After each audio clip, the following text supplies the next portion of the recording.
Okay, good afternoon, everyone, and welcome to this webinar on vulnerabilities and digital skills. My name is Giovanna Mascheroni, and I've had the honor to coordinate this fantastic work package within the ySKILLS Horizon project. And we have been working with children with different vulnerabilities, including lower SES children, young refugees, children with mental health, internet-related difficulties, and children exposed to disinformation and potentially online radicalization. And today for us is the opportunity to share our research findings that challenge our understanding of digital skills by showing how skills are plural, diverse, and complex. And to launch our interactive report, and I will share a link in the chat in a few seconds, but especially to engage with some experts in our in these topics, starting, and I'd like to introduce our experts first and thank them for being available to engage in this discussion. So let me start with Stephanie Guo, who has been working in international development and humanitarian aid for quite a few years right now. She has covered intersectional themes, including trafficking in persons, livelihoods and food security, governance, and sexual and reproductive health. She has focused primarily on the Asia-Pacific region, having specialized on the Pacific Rim in her studies and worked with various international and NGOs throughout the region, especially the Philippines and Myanmar. At present, Stephanie works with Save the Children's International's Migration and Displacement Initiatives, where she oversees the development, implementation, and management of innovative tools and programs to support migrant and displaced communities. So thank you very much, Stephanie, for being with us today. We also have Dr. Richard Graham, who is a consultant, child and adolescent psychiatrist and clinical director at STEM4, the Young People's Mental Health Charity. He was formerly a clinical director at the Tavistock Clinic, and for the past 5 years, he was the clinical director for Good Thinking, London's digital mental well-being service.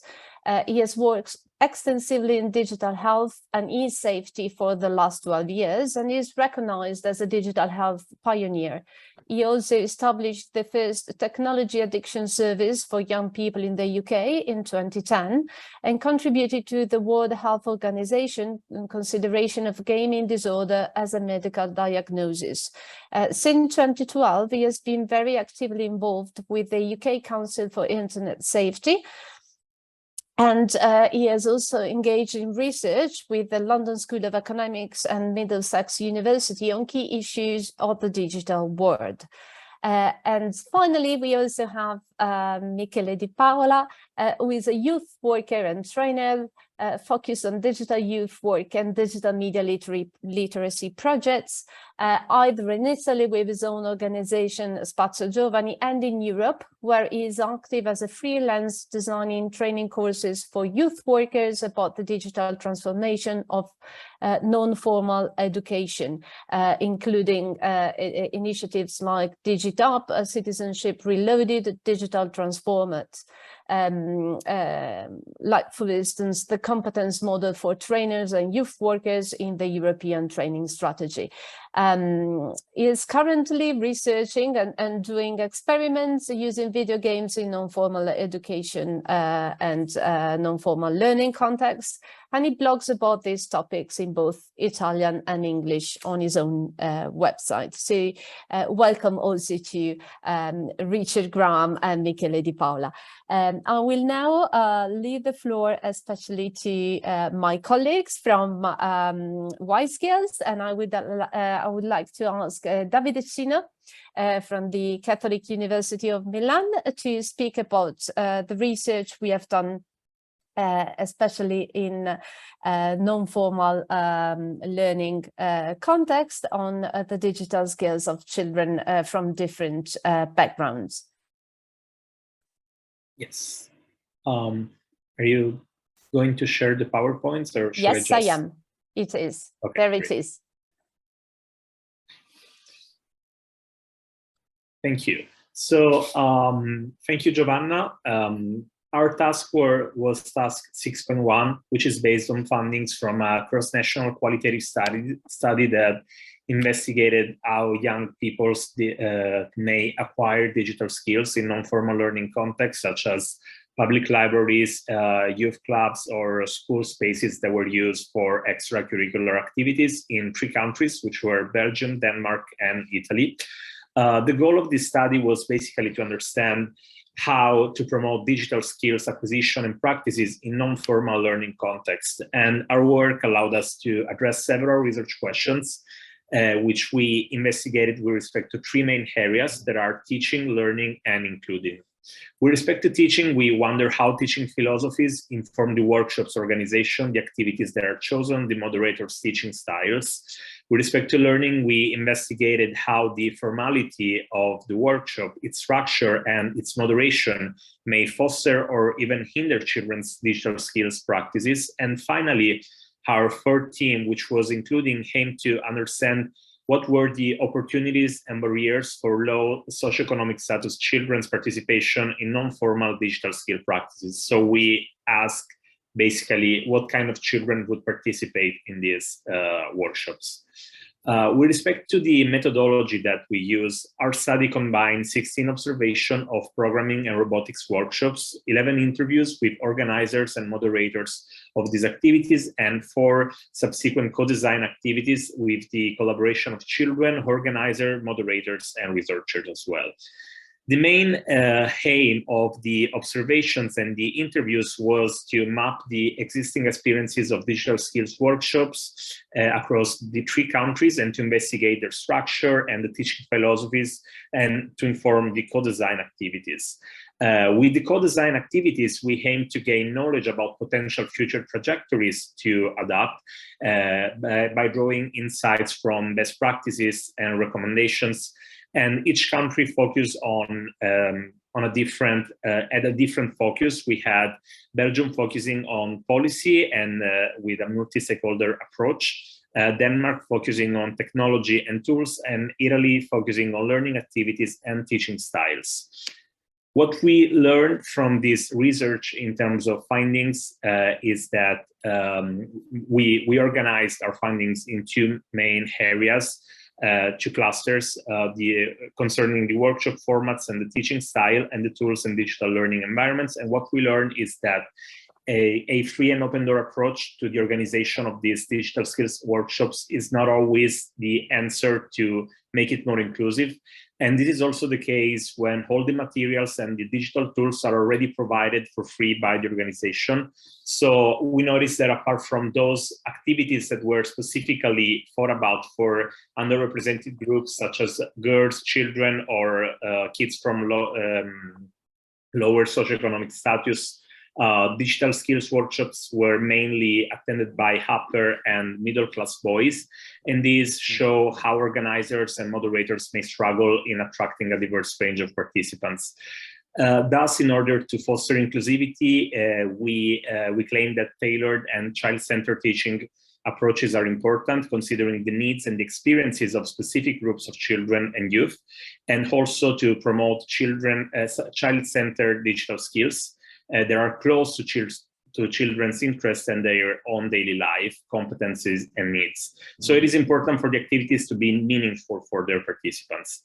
And although collaboration and active participation were actually 2 main themes that emerged, for example, from the interviews with moderators and organizers, we noticed that most of the times the structure of the learning activities, but also the affordances of the digital learning environment, and also the choices of children themselves were more inclined towards an individualistic practice. So we advanced for the importance of reframing digital skills as a social accomplishment, and also to balance unplanned and planned activities in order to meet children's interests. Thank you. Thank you, Davide.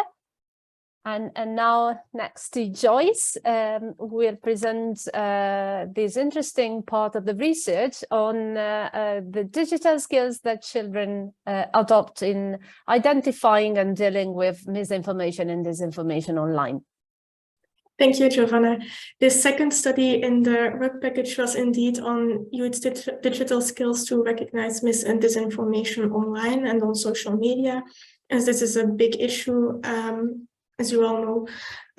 The first research question that we proposed was to gain an understanding into how well young people can identify online mis and disinformation. Second, we were interested in learning about how they cope with mis and disinformation, what strategies they use to identify mis and disinformation.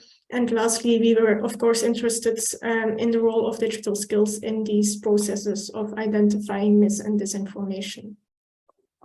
So to conduct this study, we collected a sample of 205 participants in 3 countries, in Belgium, in the Czech Republic, and in Finland. During the design of the study, we organized youth consultations in Finland with young people to really capture their news environments, their social media environments, to have good insights about that. And in the study, we focused on news, especially on cases of cyber hate, because this is an important issue in young people's online lives as well. The study consisted of 3 phases. First, we conducted a short survey with the participants where we asked questions about their digital skills, their news consumption, their trust in news, and things like that. Next, the main part of the study was the news exposure phase, where we showed news messages to the participants in an app that was designed for the study. In total, we showed them 12 news messages, which were spread over 4 moments over 2 school days. So it was each time a really short moment of data collection. And we asked them to look at these news messages and to rate the credibility of these messages. 6 of these 12 news messages were true and copied from real news messages, and the other half were fabricated by the research team, and these were false. Lastly, 1 week after the exposure, we went back to these same participants and we organized focus groups to further discuss their experiences during the news exposure and to reflect on news credibility and trust in news and topics like that. The findings were quite interesting. First, we found that, as a lot of the literature already says, that social media are the main way of keeping up with the news, but they trust these sources the least. So they are aware that they need to be critical of what they find on social media. And they also are aware of the social media logics, such as algorithms and filter bubbles and things like that. Regarding their skills and strategies for evaluating news credibility, the digital skills that we measured, they were quite high, especially the technical and operational skills and communication and interaction skills. The information navigation and processing skills were lower in the participants. Overall, they were quite good at estimating the credibility of the news messages. Only a smaller number of participants did not always answer the questions correctly. From the focus groups, we found that the participants were quite good at evaluating the credibility, and they also had a lot of knowledge about credibility cues that signal if a news message is credible or not.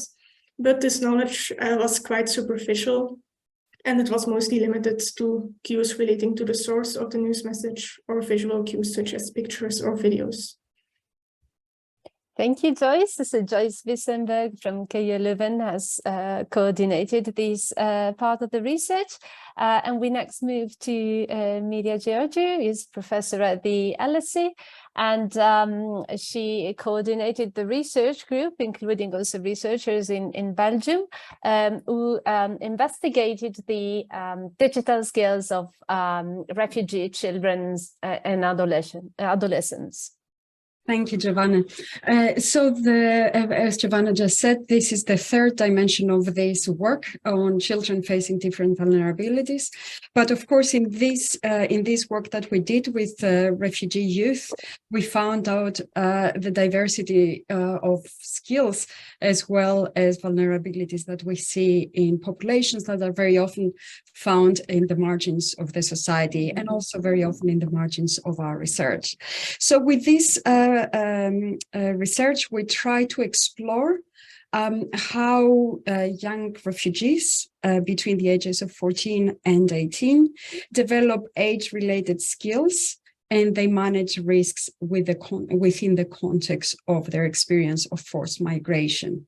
So what we try to do is to examine what kind of skills and risks, what kind of skills young refugees develop and what kind of risks they are exposed to at the juncture of different temporalities and specialities. So we looked at the experience of young refugees with digital technologies before, during, and after their migration.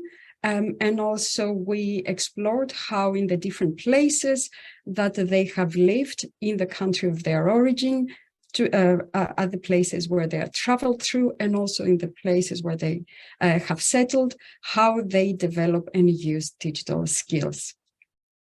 A core question, of course, here for us was that of well-being and how much digital technology support or challenge the well-being of these populations of young refugees who find themselves exposed to all different risks, not only digital, of course, but social and skills that have to do with life. We used two main methods to conduct this study. We did interviews in urban settings across 3 countries. The University of Leuven organized research in Belgium, and the LSE was responsible for research in Athens and London. The sample of interviewees spread across the 3 different countries and the different urban domains, and we were very interested again to see how really young refugees shape their digital lives and how the experiences of digital technologies might converge or diverse skills and risks. Apart from interviews, we also did some asset mapping workshops, which were a more creative and exploratory methodology where we brought young people together to explore and discuss in a group their digital lives and how themselves they identify skills and risks. So we grouped together here under 4 categories our main findings. The first important findings is what we refer to as learning by doing. Many of the young refugees we engaged with are people who live in precarious situations, and very often they are outside or outside formal educational systems, or they have a very loose relation and an interrupted relationship with education. So what happens is that very often they develop many of the skills that they have, including digital skills, by doing them, and by doing them as individuals, but also by doing them collectively. So they help each other learn how to use technologies, and for them, very often digital technologies concentrates on mobile phones rather than the use of other technologies such as computers. Taking the experience that this population has, the digital skills that we explore, they are not only skills that we can identify more narrowly, if you like, within the field of education or within the field of socialization, but actually these are skills that expand across many, many different areas of their life, and very often across the most fundamental areas of their lives, which sometimes even include skills for survival, but also extend, of course, to all the different elements of young people's lives.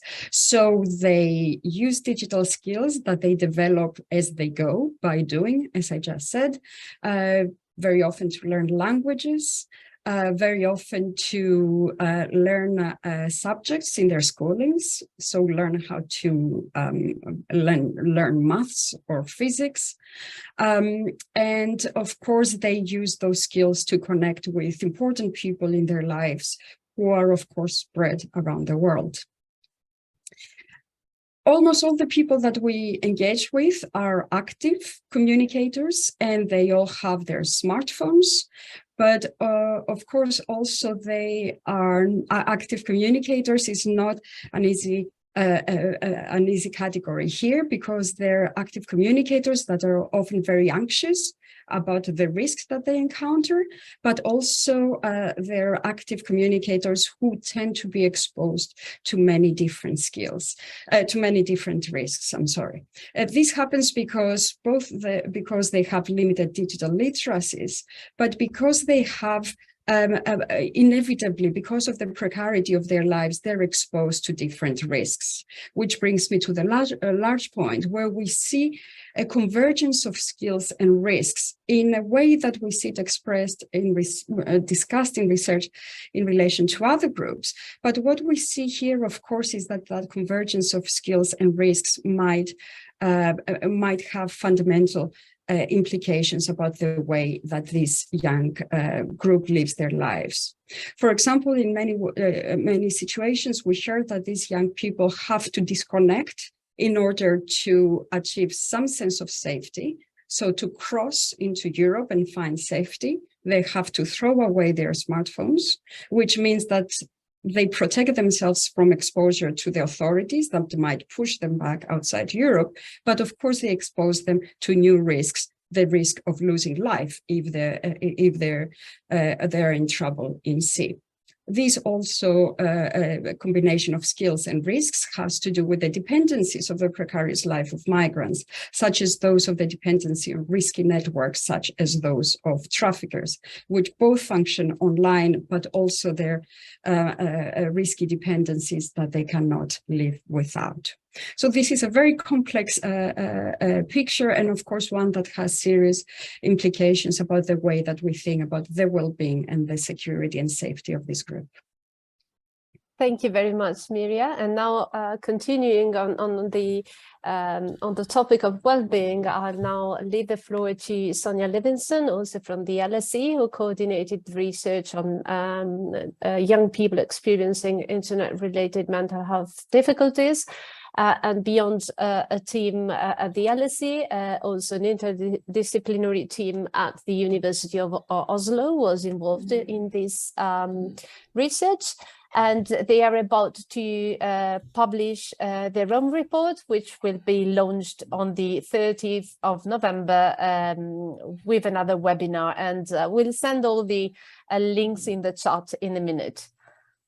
Brilliant. Thank you, Sonia. Thank you very much, Giovanna, and it's a pleasure to be here to talk about what has been quite a challenging but fascinating part of the research. So our group, as you can see from the title, focused on young people experiencing internet-related mental health difficulties, and we tried to examine the benefits and also the risks of gaining particular kinds of digital skills. So we have 3 research questions concerning the nature of digital engagement and mental health, how this relates to the digital skills of young people with mental health difficulties. We explore the question of well-being, whether gaining digital skills aids or perhaps worsens their mental well-being. And then we draw out recommendations for policy and practice, particularly thinking of mental health professionals, but also schools, companies and government. And the young people were very keen to contribute their own recommendations. So you can see from the diagram, we're kind of trying to look at the intersection.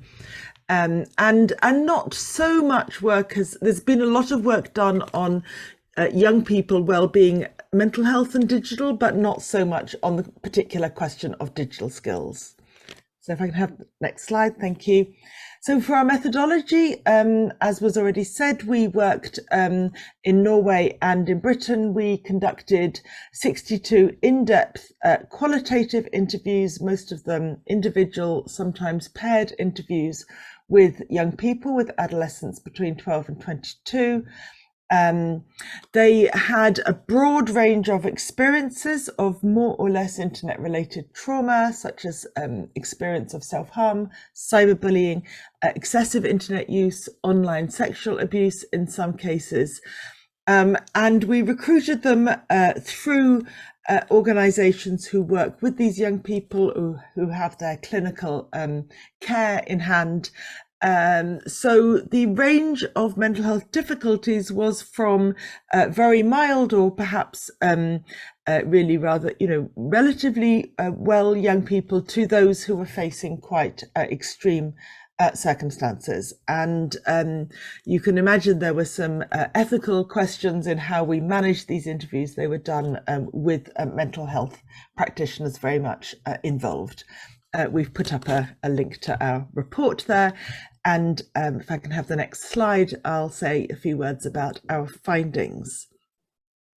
So if we focus on first the first set of findings, we heard from the young people and reached the view that social media activities can both support and undermine the well-being of adolescents with mental health difficulties. We found the young people to be hyper-vigilant in trying to anticipate the risks, trying to kind of protect themselves from and identify where emotional upsets or extreme events might arise in their digital lives. And to be sure, they told us about quite a number of extreme places that they found themselves in, upsetting content that they were exposed to, and ways in which the risks they experienced intersected with the particular mental health difficulties that they themselves experienced in their lives. That digital engagement was not entirely under their control. It wasn't a matter of where they chose to go or what they would choose to see. And in this regard, there was a lot of discussion of algorithms, the ways in which the platform algorithms were kind of out of sync with the young people's mental state and could push them down a rabbit hole, down a spiral of ever more overwhelming or extreme content on occasion. Though the young people were remarkably positive, and we did also hear many stories of growing confidence and a sense of self-efficacy in how they could manage digital contexts.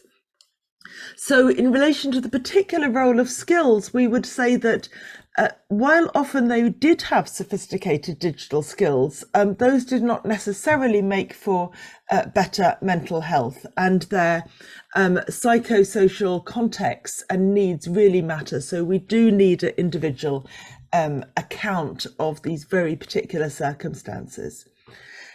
We heard from the young people how they gain very particular digital skills. So in addition to judging content and knowing how to communicate and managing the functionality of platforms and apps, they also needed some specific skills to identify safe places online, to know how to game the algorithm to make their feed more positive, to determine who would be trustworthy or how they could get themselves out of a difficult situation rapidly. And in this regard, they often felt, or they communicated, a sense of individual responsibility, of being rather on their own in the burden, but also the accomplishment of managing.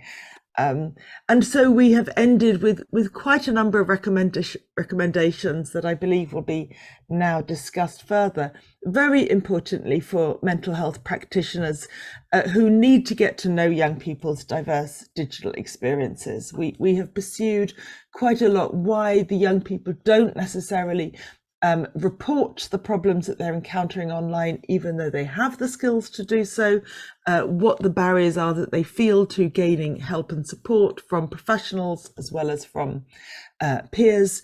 And given this talk about the algorithm and the sometimes pernicious nature of the platforms, we also have particular recommendations for industry and tech companies to alter their design, to think not only about young people, but specifically about young people with mental health difficulties.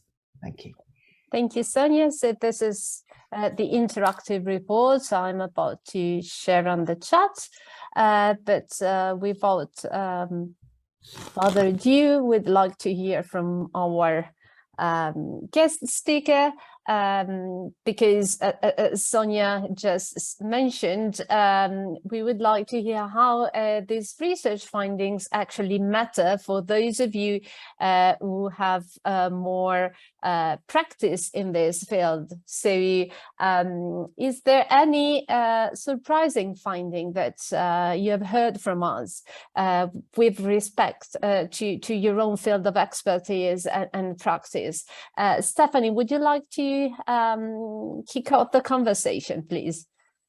Sure, thanks so much. And I'd like to say a quick thank you to the team here, and specifically Miria, for inviting me to reflect on some of these incredibly interesting early findings. And it's really a pleasure to be here with you all and to engage in this conversation.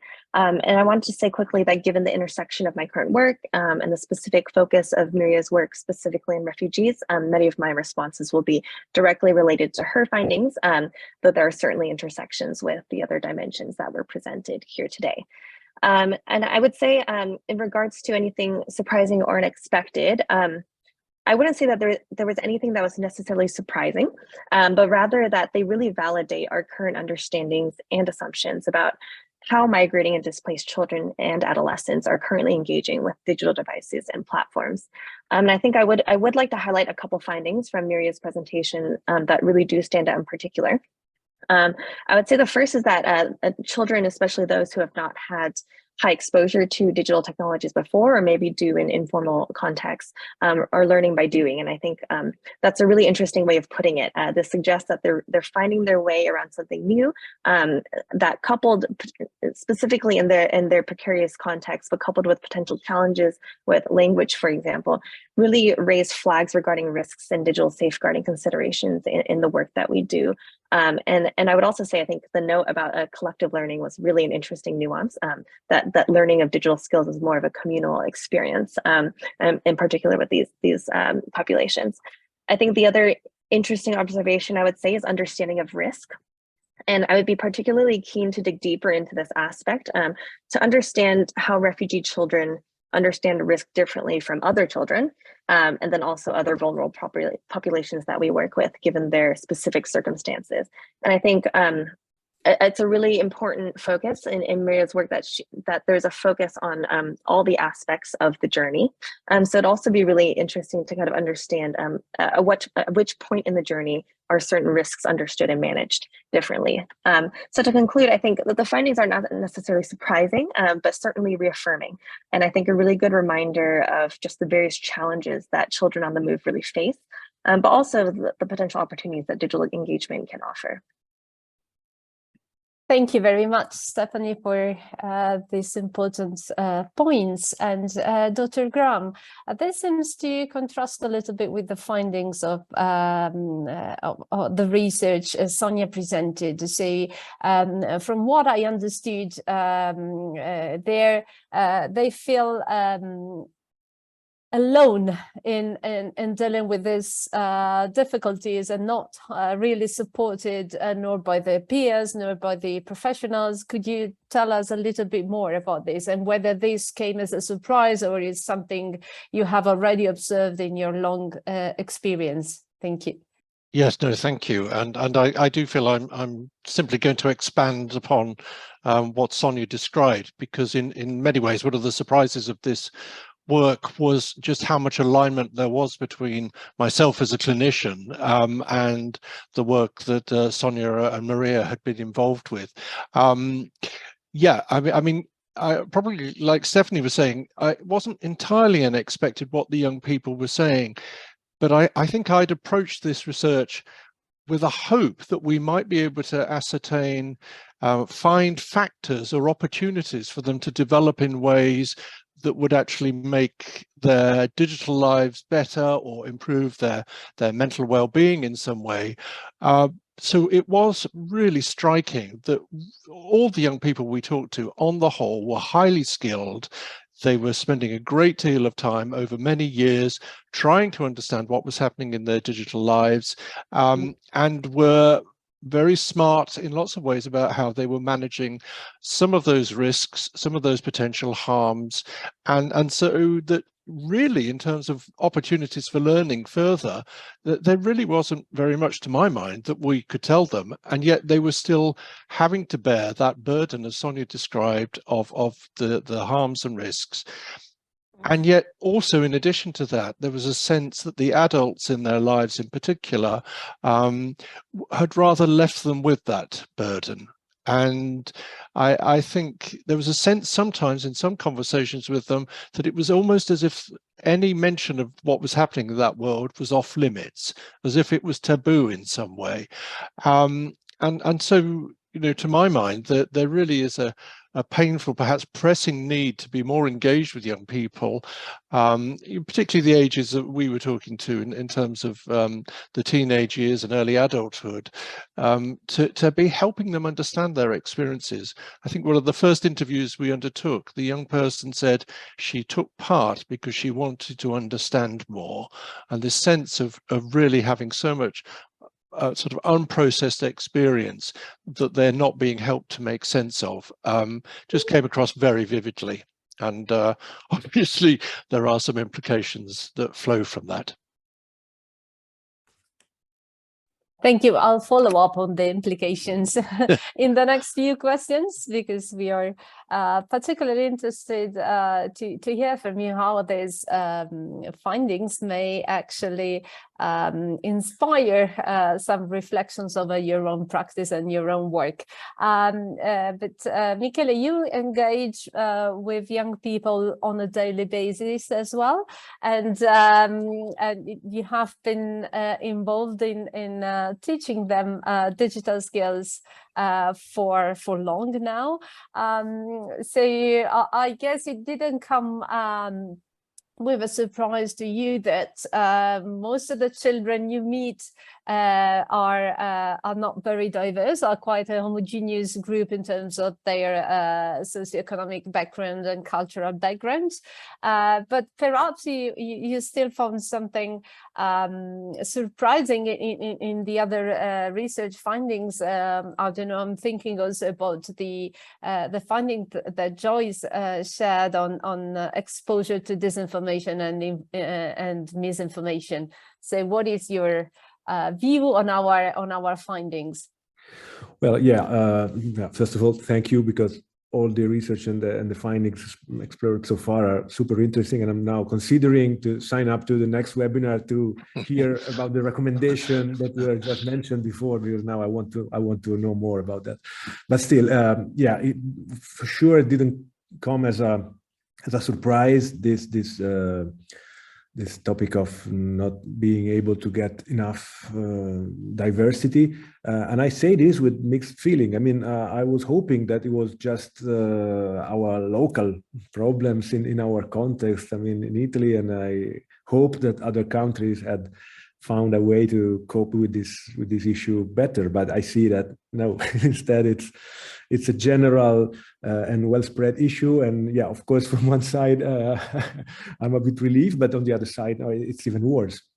I have to say that one of the strategies we're trying to find to tackle this issue is, even if we are doing this in non-formal education environment, so outside schools, is exactly to go back and find and build alliances with the school and the formal education system, because probably the most relevant and the most powerful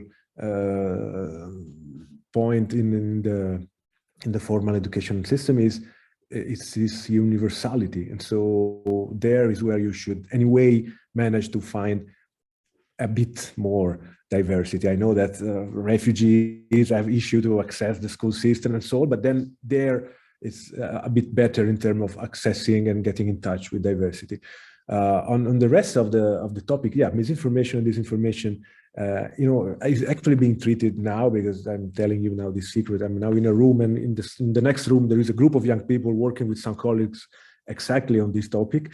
So I ran away just to connect with you, and yeah, the idea is that they seem to be a bit more aware and a bit more into the the idea of defending themselves and in a way being active in shielding their flow of communication and their social media stream or whatever by disinformation and misinformation.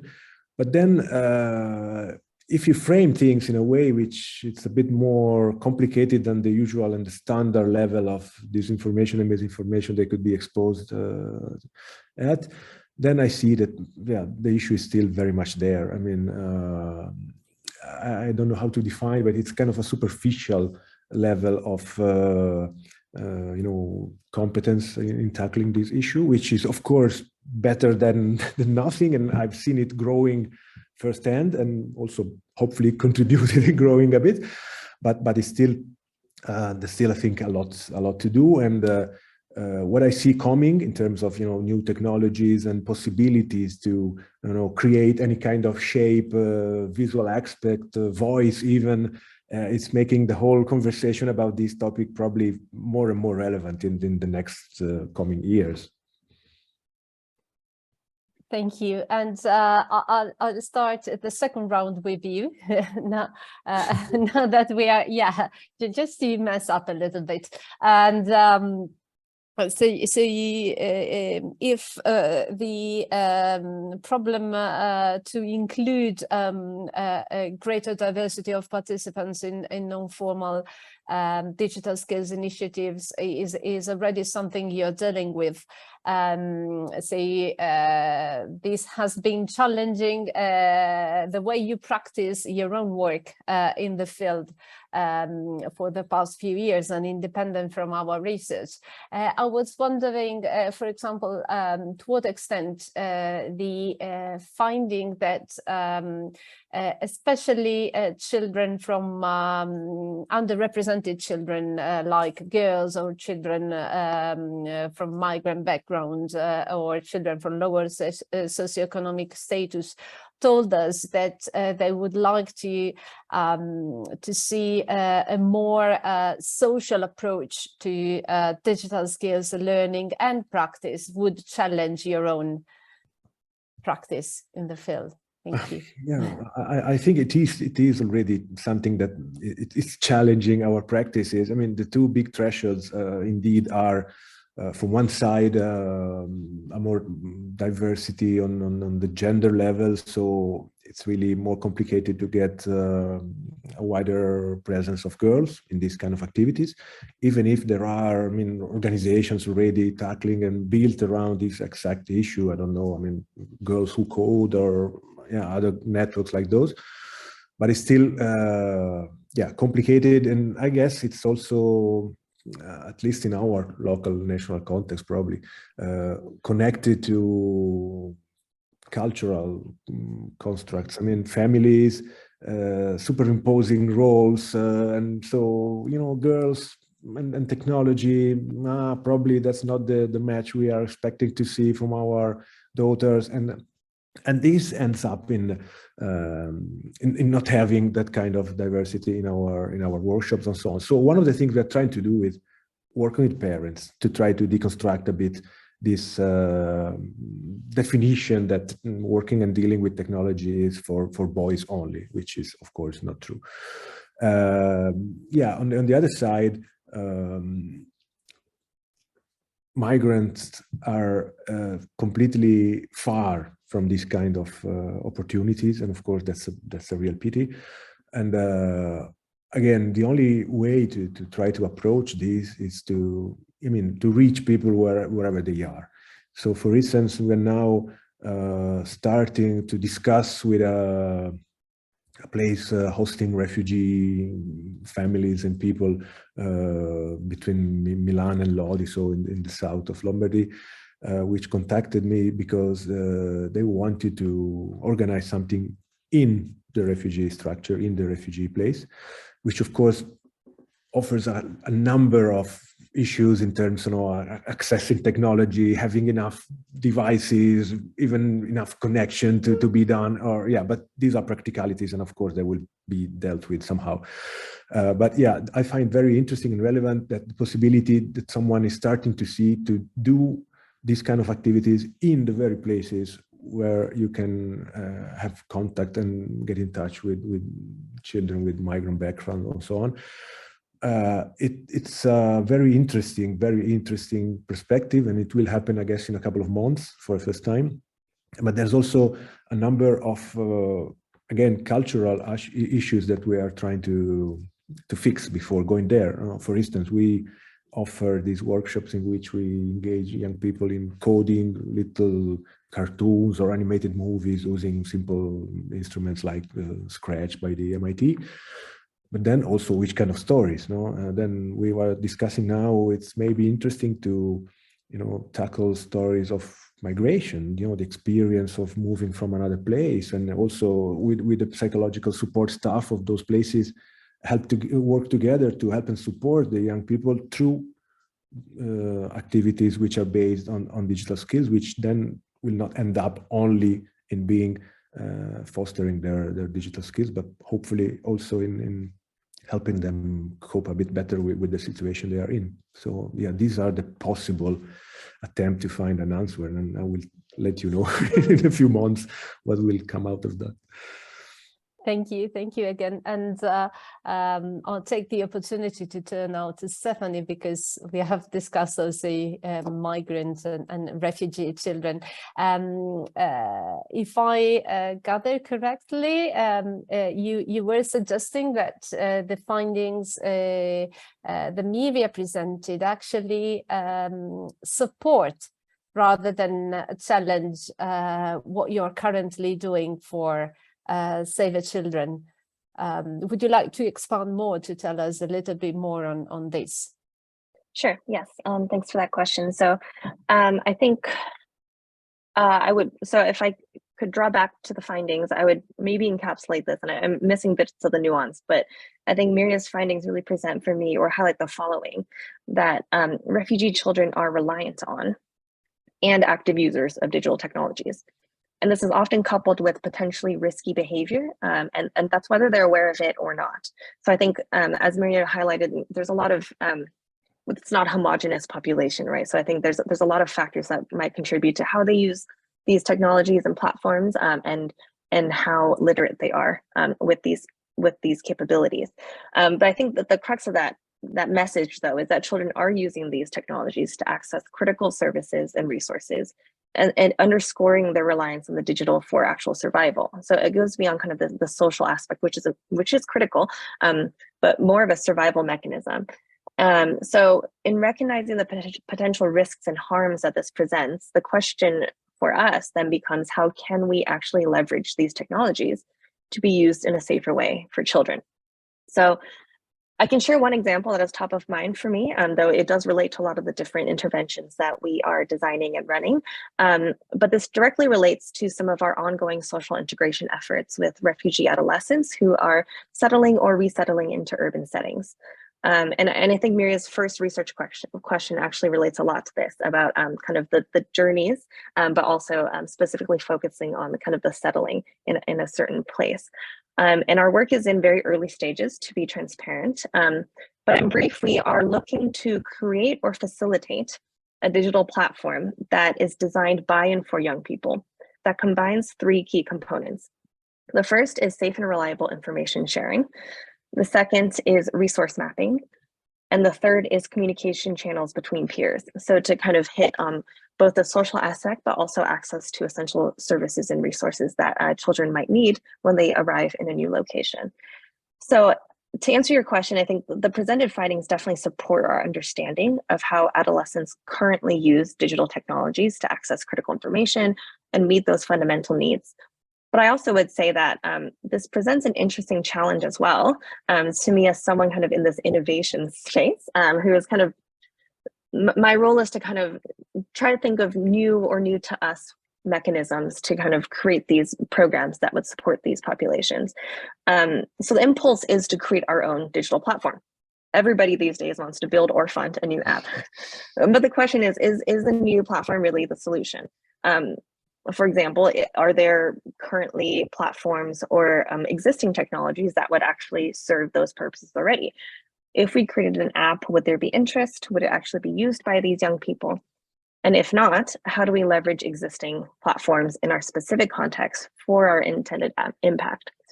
And say, for example, if we, instead of creating our own application, are using Discord or WhatsApp or Facebook or something that these kids are already on, how do we create a safe space that is specific to the needs of these young people, of a very vulnerable population? And how do we ensure that significant and sufficient child safeguarding practices are in place? So I think that on the one hand, I think the findings do support some of the ways that we are thinking about these and the assumptions that we are carrying into our design process, but also challenge some of our impulses, or maybe even some of the impulses of our donors, for example. But rest assured that these are definitely questions that we are hoping to tackle in our own consultation processes with refugees. And these are processes that we are beginning in our design and implementation process. So definitely look forward to discussing these findings with Miria and the team where relevant when they occur. Thank you very much, Stephanie. And now I'll turn to Dr. Grammer, and forgive me if I deviate a little bit from the standard question, but it's based on what Stephanie just said. I think it's really relevant to ask you, because I'm sure you've dealt with this same issue as well. So how can we leverage digital technologies in improving the well-being of young people? And so whether you have been using any specific apps, or whether you see the opportunity to use already existing platforms. And since, as Sonia mentioned before, there's already quite some research on children's well-being and digital engagement in general, but not specifically asking what's the role of digital skills, whether the findings related to digital skills complicate or support what you already knew in this field and in your own practice. Thank you. Yes, I mean, we did inquire about the use of digital resources in a range of ways that might support, or as Sonia said, sadly undermine someone's mental well-being.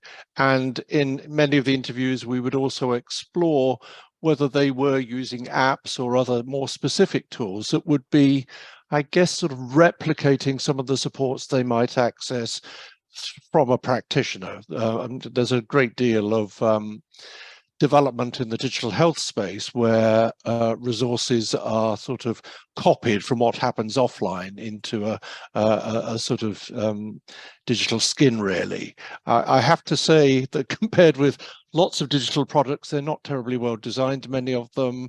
There's been a mention of, gamification or using games to engage, and there's lots more for us to understand. But I would never want to underestimate the value of something being accessible privately and confidentially on a phone, which you might be able to use, on the bus to school and nobody quite knows what you're actually reading or understanding, or, at home in a bedroom. And there are significant opportunities.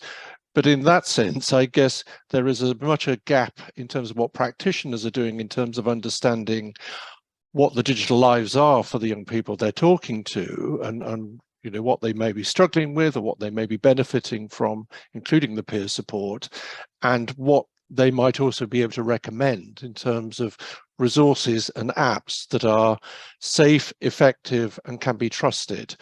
And there are standards in the UK, and I presume elsewhere in the world now, to ensure, kind of like an evolution of GDPR, that would actually give some sort of confidence to a young person that something could be used safely, and so on. But going back to Stephanie's question about many years ago, I completely gave up on the idea that we should be supporting the building of things, because one, we're very bad at knowing what works. But then I think some sort of risk assessment of the trade-offs between whatever the risks are of using a big tech solution, which they're comfortable with and feel actually their friends and other, sort of peers are already engaged there, with something that is new that you've really got to establish one actually does what it says it should, is, has good user experience and all those other things that the technology companies have been working on for a long time. So I completely understand that sort of dilemma. my own gut feeling is if you can get away and evaluate the tech solutions so you don't have to build it, because that's slow as well, it's worth doing. But perhaps that's where digital skills and understanding what happens to data, what happens to, you know, what's going on with the algorithms and content, you know, does also help, which feels like a bit of a fudge compared to what I said earlier, but I think there's a lot to be explored in terms of using what's there. Thank you. Yeah, so since we are almost reaching the end of this webinar, let me take the opportunity, and since you know the data very well, as you were also part of the research team, if you had to pick a priority, what would you recommend? What is the most urgent things we should think of and act upon to improve children's and young people's mental health? Is that to me, Yeah, Giovanna? to you. Yeah. Well, I've been thinking about this because I think practitioners are perhaps a bit like industry, and the tech companies, you know, have not jumped into engaging with this area. So perhaps almost at a level of regulation in the practitioner space, there is a need for them to be inquiring about the digital aspects of a young person's life that they're trying to support. So even if it were just a simple question about, has anything online, on social media, in game, impacted upon your mental health, just becomes part of every assessment. And because there are safeguarding risks, as we know, that could be detected through that. But I think unless perhaps it gets to that level where trainings and sort of those who evaluate health services more widely are insisting that that is part of the framework now, perhaps, you know, we will be still looking to the founding fathers of our services and therapies in the previous century. So I think it just has to be embedded as it is in the lives of young people. Thank you. And then I'll turn the same question to Michele and Stephanie. What is most urgent from your own perspective, both at the local, national, and especially European and transnational level? Michele, would you like to start? Yeah, what has been said is, of course, super relevant. And as I was mentioning before, I think that when it's possible and as much as possible, I would also put some effort in working with parents and empowering parents to support, especially in the beginning, the first access and the first experiences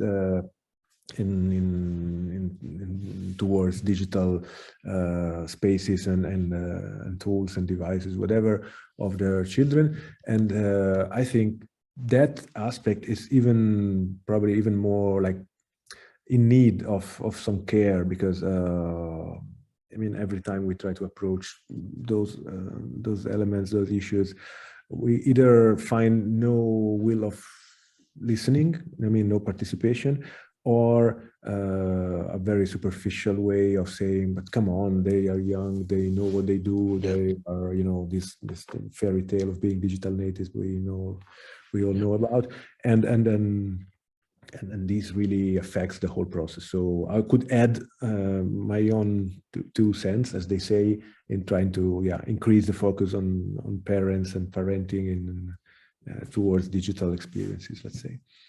Thank you, Michele. And Stephanie?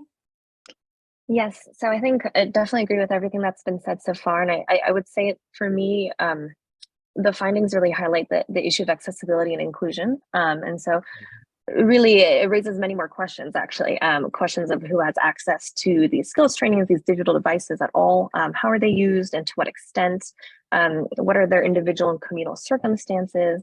I think Richard raised a really interesting point about the circumstances in which these technologies are used. For example, is access shared with one device?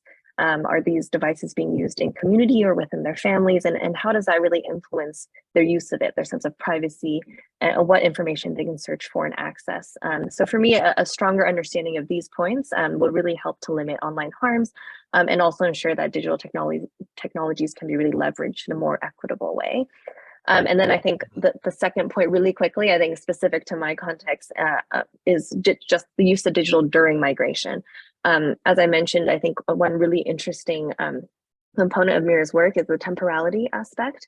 And I would say a lot of our work so far has really focused on refugee populations that are relatively stagnant in their journey. So whether that's in shelters or camps or homes, they're actually in one place for a longer period of time than we would want, but expect as well. So I think in our work with this population, we're also eager to reach children who are actively moving, which introduces a lot more factors and considerations, particularly when it comes to digital solutions. So in this case, a deeper understanding of digital behavior and risk tolerance for people who are constantly on the move, as well as practical availability to infrastructure, for example, would go a really long way in informing more strong and route-based programming. So in brief, accessibility and inclusion, and increased attention to children who are actively moving. Thank you. So there are no questions from the audience, it seems, at least I cannot see. So perhaps in a few minutes we have left, either Sonia, Miria, or Joyce or Davide want to step in for a final comment? Does anyone? Maybe Miria. I can. Yes, please, Sonia, yes. I just wanted to say how much I really appreciate the sensitivity and depth and richness of this conversation. Not to be critical of other conversations, but so often digital skills are discussed in this very kind of instrumental and functional way in terms of preparing a future workforce and ensuring that everyone is kind of individually competitive. And so I've really welcomed working with this group in trying to kind of shift the discourse and broaden the discourse. Of course, everyone wants jobs, everyone wants the skills for the digital future, but there is so much more to managing and securing well-being in a digital world. And so it's been a pleasure to be part of this panel. Thank you, Sonia, and thank you for also for reminding a very important finding. So one of the reasons why more vulnerable children felt excluded from digital skills initiative in non-formal learning environment is that they often felt these initiatives as preparing for future employment, as aligning, completing with the normative discourse on digital skills that circulates a lot in policy discourses. And I know that Michele's own work is not of this kind, but this is often the impression that young people and children have. Miria, were you raising your hands? Yeah. Yes, just to also, of course, say an enormous thank you to our guest speakers. I think that was really inspiring and helpful. And also to say that it's interesting that sometimes we feel that the discontinuities between our understanding is between the people who are in the practice side or the policy side and the academics. But I think the way that we see in this panel how we speak if you like, in a similar way, for example, understanding the complexities of risks and skills, shows that from our different positions, because we're all working directly with young people and children, we see these complexities. And I think this is perhaps one of the contributions of this work package as well, that we worked closely. We tried to listen and respect, of course, the participants in this work. And I think it's important that all of us from our different perspectives do listen and to share how important it is to listen and respect young people themselves. Thank you, Miria. I think, Joyce, would you like to a final word? Joyce and Davide, not feel compelled to? Yeah, I think it was a really interesting discussion. The sensitivities and the attention for the different vulnerabilities of the young people, but also the attention for different situations and different circumstances and specific risks they are exposed to, the mis and disinformation, for instance. So I think a lot of ideas were shared and a lot of results and opinions about it. And thank you for the discussion. Thank you. Yeah, I agree. And I also actually, I'm very much in line with what Sonia said about the importance of moving forward the narrative on digital skills and starting to conceive of digital skills as something that are important for kids, not only to prepare them for their professional future, but to be in the present and to be active citizens in the present. Thank you. So thanks everyone for participating, especially again, thank you to our guest speaker who really enriched the conversation. And as work package 6 in ySKILLS, we will continue disseminating our findings and sharing children's voices. I hope you have the opportunity to read our reports, go through the interactive reports, and attend the webinar on the 30th of November, which is specifically dedicated to the launch of the report on children who experienced mental health internet-related difficulties. And also more generally to engage with the interesting research we are doing in ySKILLS, and new reports coming out. The findings from the second wave of data collection will be out soon as well. So thank you, everyone. I wish you a nice afternoon and a nice weekend. Bye-bye. Bye, everyone.